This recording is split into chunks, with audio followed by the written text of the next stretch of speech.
The first thing I want to give you, a practical thing. Look through the lens that God is good. I want to give you the first practical thing this morning. Report versus the fruit. The nation of Israel, when they exited Egypt, on their first, I forget how many days, but not very long after their first time, they were standing on the threshold of the promised land. They got the visual of the promised land on this side of the river, and God said, all right, there's your land. This is the land. This is why I brought you out of Egypt. There's your land. And so Moses gets the idea, I'm going to take one spy from each tribe.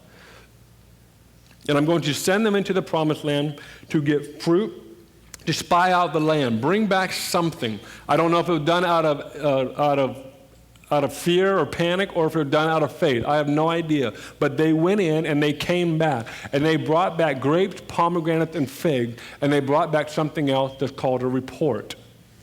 Now let me make a note here. It wasn't a bad report yet. It was just a report. The Israelites made it a bad report. All right, you guys are making me work now. There's fruit. What's fruit? Testimony. I'm going to bring it into my current reality. One of the most common testimonies that we hear of today, in my opinion, is deafness getting healed. It's it's high up on the list of the most success rate that I believe. I hear at least one, if not many. Whenever some of our team and you guys go out and come back, it's always like there's always somebody or multiple people that get healed from deafness. Okay, that's fruit. That's what I use an example for fruit. Then there's the other thing called the report, the reality. What is that? In my case, the doctor's report. Hey, Eric, you have 85% loss in both ears. You're deaf. Okay, that's my report. Now, many of us, we get the report, and then we start cursing the medicinal community. We start rebuking doctors, saying that's not the report. No, it is the report. It's reality. Optimism has the danger of numbing you to reality and causing you to do nothing.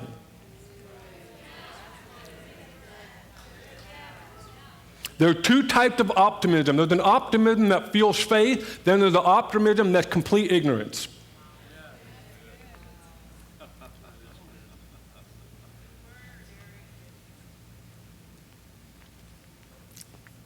So you have the fruit and you have the report. Anytime you equally value the report and the fruit, you just created options.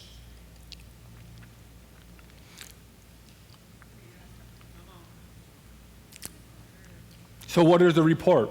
When the nation of Israel got the fruit, they were excited. There's food in the land. There's really good food in the land. Every restaurant you can imagine is in the promised land. P.F. Chang's is there. All these P.F. Chang fans in here, come on. We need to pray one for Redding. Jesus. All the favorite restaurants were there. And to bring them back to takeout dinners. And look at the stuff on this menu. That's what's happening. And they're excited. And then 10 of the spies, actually, if you think about it, Joshua and Caleb also brought back the same report. They saw the exact same thing, and they said, yeah, they're big dudes in the land, and they're big and hairy and strong, and it's going to be a couple wars here and there, but, they brought back the same report. They were not ignorant to that report. I hope you're catching this. Report only becomes bad if you make it bad. The report will reveal what's truly inside of you. If you get some horrible diagnosis, say, okay, that's the report. Faith is not ignorant of reality. Faith defies it.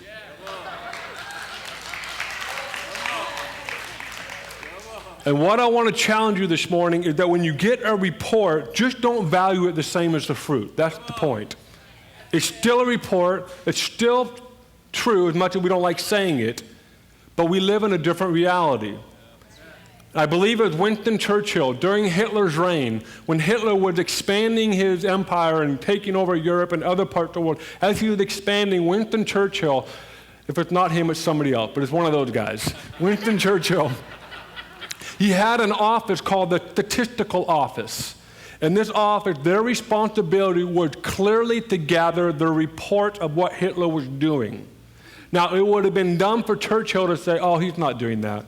No, that report's not true. No, where'd you get that? That's not, Churchill wanted, his whole heart was, I want to stay up to date on what the report is. Because I want to know what to do on the offense to defeat that. I hope you're catching this. Does that make sense? So if you take the report and the fruit, just make sure you don't equally value it the same. Just put the report on the ground and just remind yourself it's there. But live off the fruit. Okay? All right.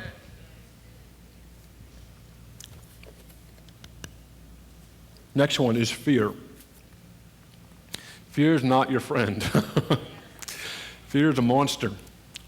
But we only give it access. The only way we have fear is because we feed it. I remember, I think it was a year ago, roughly.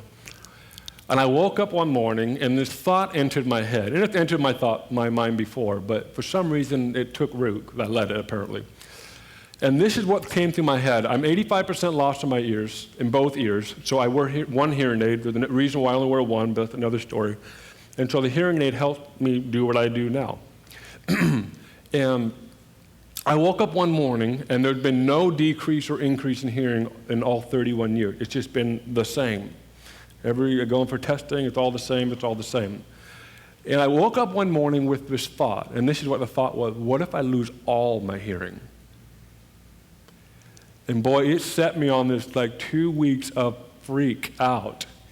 I thought, what am I going to do? Hearing aids won't help me anymore. How am I going to function? How am I going to do this and that? And I just opened up this. I didn't open the back door. I opened the front door. I opened the garage door. I opened every window to my house and let the enemy in. And it was bad. It was bad. How many have ever done that? And you start panicking. You just start freaking out.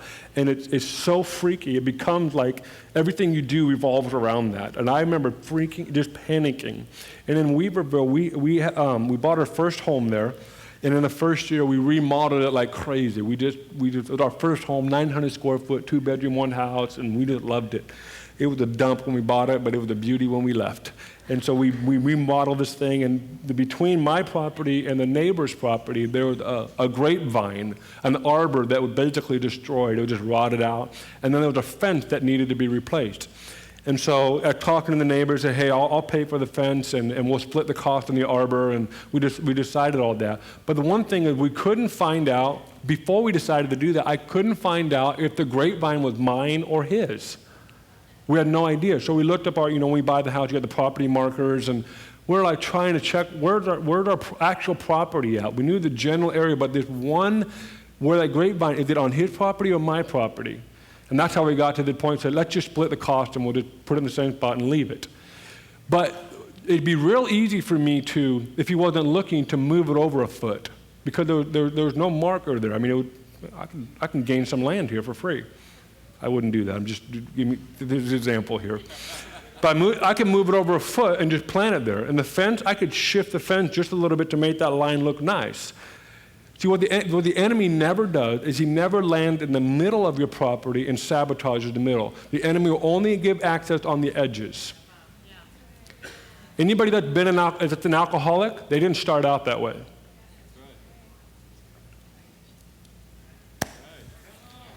Anybody that's addicted to pornography, it didn't start out that way. Anybody that had a lifestyle of lying and cheating, didn't start out. What's my point? It starts gradual. Very rarely does the enemy send every ranking demonic force onto your property at once, because we would know what to do right away. It'd be like, well, this is obvious. I don't accept this. So what the enemy will do, he'll start moving the stakes in just a little bit. Like, well, that's fine. I'm okay with that. And pretty soon, the grapevine and the arbors are built right on your property. And pretty soon, you've just given up a bunch of that's what fear does. Fear comes in whenever you allow it, and if you don't recognize it right away, that thing will become their property.